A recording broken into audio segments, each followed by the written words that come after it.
Okay, fellow YouTubers, just wanted to share something with you. What is that? Had Saturday night, went to grandma's house.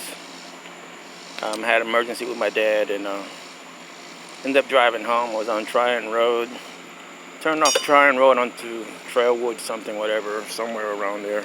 Was at a light.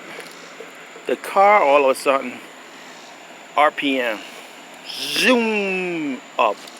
It's when I'm hitting to go, and I'm figuring, oh my gosh, my transmission is dying.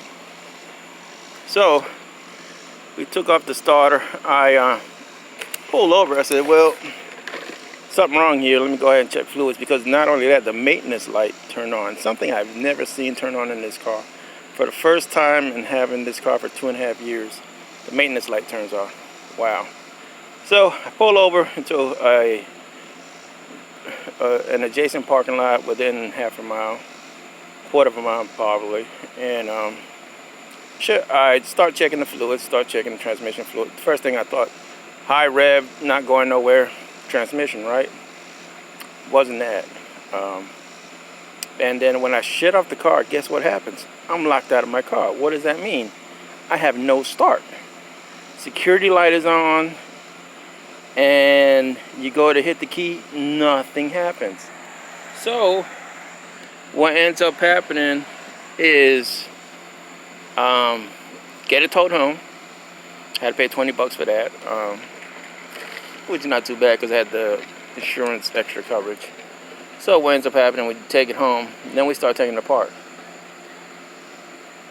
We start taking it apart, and it's still no start. And then it cranked over. I mean, in terms of, it was trying to crank over. It wasn't cranking over, period, but it was trying to. It was moving. So you know the crank, by it cranking over, you know that trying to crank over, you know, necessarily it's not necessarily the starter. But we took the starter off first, run into the auto parts store, comes out clean as a whistle. Take the battery out. Now the battery had been drained because I kept trying to start it, and it was a no start. Just kept doing that for a while, and so that didn't work out, because what ends up happening is I drained the battery. Battery's still on the coverage. But guess what? We finally took out the alternator, which is the next electrical component. Alternator's dead as a doornail.